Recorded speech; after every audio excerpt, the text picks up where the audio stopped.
All right, welcome to Broker's Voice. This is our first ever episode, and I'm excited to have a gentleman on that I would call a mentor. So, without further ado, Larry Linne, welcome aboard, man. Thanks, Andy. Good to be here. And I didn't realize it was the first, man. I feel more than honored now. And Larry is the CEO, founder of the Incite Performance Group, and our goal today is to share insight not only on Larry, who is Larry's story, but if you're an insurance agency out there, we want to give you some insight and some tools to help you thrive moving forward. Because let's face it, we all got punched in the face about 3-4 months ago, and it's time we move forward, but we've got to move forward effectively. So Larry, for people who have no idea who the heck you are, why don't you tell us your story a little bit? You got it. So I'm a guy that got into this industry, unlike many. Most people get in the industry young age. I got in it, and I guess it was a relative young age, but I'd been through a few things. I'd played professional sports. Then I went to work for a company that we've all heard of, Ryder Commercial Leasing and Services. It was the big over-the-road trucks logistics company, and I got in the business, and I'm a peddler. I'm a peddler from the starting point. I love to sell. I love to understand buyers and understand people. And so I was selling a lot. I had a great sales career at Ryder, and quickly they decided to, what do you do when you sell a lot? They move you up and move you out of sales. And so I became sales manager, and then as a sales manager, I got into general management, and the organization felt like that they needed to find a perpetuation solution for Ryder. So they picked 7 people in the company to go to Florida and assess them to see if they could potentially become the future president, CEO of Ryder Commercial Leasing and Services. This was the most extensive training program I've ever been in my life. It was 4 full days, 7 a.m. to 10 p.m., microscope, looking at everything about your life, everything you do, tested you on finance, marketing, sales, client retention, operations, HR issues, everything you could imagine. And at the end of that, they put you on a training program. So for the next 3 years, I went through some of it was mastery to doctorate level in finance, operations, sales, everything you could imagine. Got great opportunities to work with some of the senior HR people in the world, some of the best marketing people in the world. I was on the team that helped rebrand Ryder Commercial Leasing and Services to be no longer yellow trucks. Oh, So wow. that training then became the foundation of really who I am today, because I ended up leaving the company. I didn't like corporate America. I didn't enjoy the terminating people for the name of a stock price. Went into another industry, heavy construction equipment, played around there, applying principles, and had great success. And then decided I was going to be a consultant. There was so much knowledge that these people had given me, and it was a blessing, that I was going to go and start applying that in other places. So I was working with about a dozen clients, and one of them was an insurance agency. And every time I went over to their agency and would work with them, I just loved what they did. I loved the financial services side of the business. I had actually been through a program when I played in the NFL. Steve Garvey had a program for identifying future skills, and they assess you, and then they try to partner you up in the off season. And he assessed me as financial services, and I actually worked in the off season as a financial planner. So I loved this insurance game. I loved what they did. And it didn't take me very long to come to an agreement with the owner that I could come in and work in his company and provide my consulting services to the world out there. And it was actually a breakthrough of thought leadership in the insurance industry, because what we realized is that human development, executive training, a lot of the things that I was consulting on were actually huge risks in the businesses that we were serving. And whether it's in today's world, solving exit planning strategies or exit issues for employers, dealing with the Me Too movement, dealing with the Black Lives Matters, or racial equality, or diversity and inclusion, or all of these things are risks. And so I came into this industry from a perspective of looking at risk. And because of that, I never really started with the insurance products. I always started with, a risk being the potential of gain or loss. Yeah. And so I would spend time with prospects talking about what decisions are you making, what things are happening in the environment, what are you doing out there and how's that going to affect the potential of a gain or a loss? And oh, by the way, we're going to work all the way back after prevention and mitigation and all the advice, and we're going to find the least expensive way to finance that, and that becomes the insurance product. And by going that route, I had a phenomenal early career in selling insurance. I sold a lot. And I helped my producers. I became a sales manager very quick in the organization. I helped my producers sell a lot. And we did. We produced a lot of business, and I was surrounded by some brilliant people in the organization. So I've never taken the credit myself, but was able to close a lot of business in benefits, property casualty, surety, bonding, personal lines.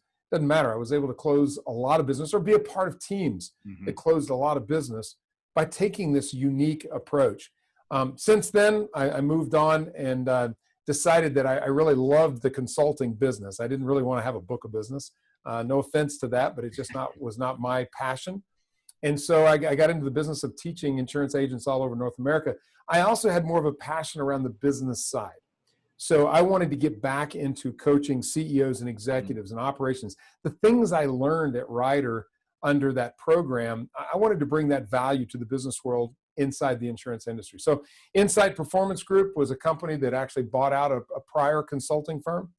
And now what we do is we provide coaching and development from business planning to finance to perpetuation, strategic support in organizations, executive development, sales training, sales coaching, operational training, lean systems, captive training. We're pretty much holistic. The bottom line is we help people grow their insurance agency. So that's Incite Performance Group, 11 employees, and a pretty substantial amount of clients, over close to 100 clients across North America. Gone are the days when professional athletes had to have a part-time job at the off season. Yeah, right. It's funny. My father played in the NFL, and he did. He signed an $18,000 a year contract, and he got to work another job. That's awesome. Yeah, well, man. Incite Group, I have to be honest, Larry, I think it's one of the most masterful programs out there today for insurance agencies. And that's one reason I wanted to have you on, is the tools you bring your clients, I think, is second to none in the insurance industry, whether it's property casualty or benefits. With everything that's happened right now, Larry, the lockdown, the Black Lives Matter, the pandemic, what big changes, if any, on the horizon do you see in the insurance world? There's a lot of changes. I mean, we're going to see continued consolidation just because there are a lot of really good financial reasons for people to want to own insurance businesses.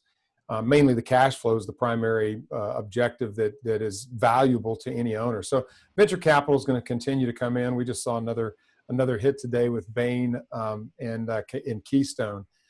So the consolidation is going to continue to happen through acquisition and big money coming in through venture capital, private equity. I think we're also going to see more complexity that is going to be brought into the sale. And the complexity is the things you just talked about. I mean, when you start looking at risks are going to become more and more evolving, emerging, and complex. And so people trying to figure out HR solutions right now, who knows what the laws are going to bring in the next 6 months? Yep. Who knows what's going to happen with COVID and medical systems? Who knows what's going to happen in a lot of the areas of risk, legal, political. It's just changing. And our political environment is probably going to drive the insurance world crazier than anything. Yep. Because it just brings constant uncertainty and the polarization that's taking place out there. So I think what's going to happen, and some of it is I'm a little bit self-fulfilling prophecy by driving a lot of the bigger firms in North America. Maybe I can help agencies become this, but the complexity of understanding risk, having to provide more risk solutions for clients, but not being a solution selling organization, but somebody that can help identify risk and give a lot of ideas on how to prevent and mitigate risk issues versus just paying more insurance to finance it. Yep. I followed the financial institutions, and I think the insurance industry is trailing about 10 years behind them. And if you look at what happened in the financial institutions 30 years ago, they started separating out the product and the advisors. And the way that played out was, you saw some of these online trading platforms that allowed people to go buy on their own. So the technical products became things that you could buy through technology and digital platforms, but you still needed advice. And so they got lower and lower cost of understanding and acquiring a product, but more and more value and price paid for high level advice. Now you can also pay for low level advice in that world too, and get low level advice and low level products, or you can go and get the highest level products and price. And that, I believe, is what we're trailing. You know, what we're seeing is fintech stepped in for the last 20 years and was advanced in the financial world. We're seeing that now in the insurance world, that InsurTech is stepping in. It's slow to be received. It's going to take time to get there. But these InsurTech products are going to make the products more accessible, easier to analyze, easier to make decisions around, and easier to buy, and lower cost, because they're going to eliminate a lot of the backstage costs. And I think even insurance companies are going to be more at risk than insurance agencies, because insurance companies are going to get replaced by these digital products that have easy access to financial platforms. Now, so what does that mean for the advisor? Well, that means people that give great high-end complex advice around HR, around trending, emerging, evolving risks, around strategy, around understanding how to be creative in the way that you finance. They're going to get paid a lot of money for their advice. And then there'll be the lower level, if you use that terminology, but people that don't want to learn as much, they don't want to invest in much time in it, that they just want to be able to help people choose products. They'll get paid as well. They just won't get paid as much. And I believe we are truly following. I've been saying this for the last 15 years. And if you watch, you'll just see that trailing positioning of insurance agents to, what were they called? Stockbrokers? Huh. It doesn't exist anymore, does it? Now we have financial advisors and wealth planners, et cetera. Some are licensed, some are not. And I believe we're going to get to a place where people are going to be risk advisors to clients, and they don't have to be insurance licensed, because they can go to a broker dealer and get the products managed. So well, I think we're headed down a long path. You just said, I think we've been using the words like consultant, advisor, broker, cliche, that I'm not a broker, I'm a consultant. Those two gaps are going to get bigger moving forward, because like you said, you will have to become an advisor or a consultant. If you just want to be a broker, you can get paid, but it's going to be a rough going. That's right. Last question, Larry, I know you're a busy man. One thing Incite does such a great job is working with agencies that offer both property casualty services as well as benefits and even financial services. But really honing in on the property casualty and benefits, one of the challenges I see with agencies I work with is often it'll be really strong in property casualty and not so strong in benefits. And it's kind of like the benefits department comes along for a ride. What would be advice you might throw out to an agency in that position, call it the hybrid, that they can maximize both sides of the house? You know, it's one of the first lessons I learned when I got into this industry and was selling insurance, is I found that every time I tried to sell a product and every time I tried to stay narrow in a line of business, the competition was tougher, the sale was tougher, convincing somebody to change was tougher.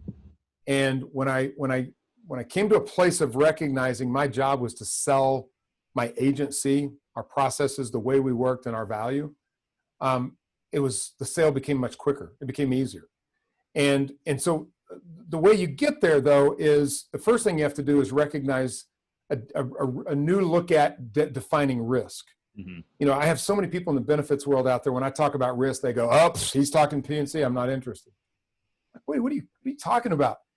The risk, if risk is potential of gain or loss, if I have the risk of attracting and retaining some of the best people and having them healthy and being at work every day, or my building's going to burn down, which one's a bigger risk? Well, I would say my people being at work, being healthy, and being attracted to stay there is the biggest risk I have. So how can you say risk is about P&C? If we can redefine risk and understand that in every business out there, every decision that the CEO, the executive team is making, especially around people, are the biggest risks that they have. Now you can change the dialogue around, look, we're here to help you manage those risks. Whether it be something that we help with attracting and retaining employees, good HR systems, and safe environments from COVID, and healthy environments, getting to people work every day, lean, or making sure that we have fire suppression systems when the building burns down.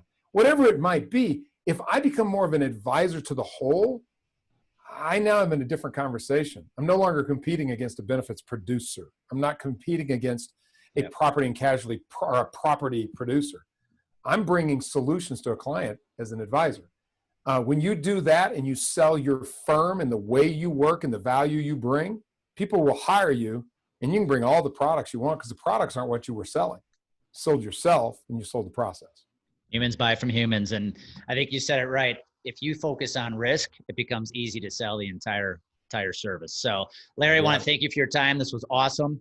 If you're an advisor, a consultant, a broker, an agency owner out there listening in, heed Larry's advice. This is a new day, new world. We're never going back. We're not even going back to February of 2020.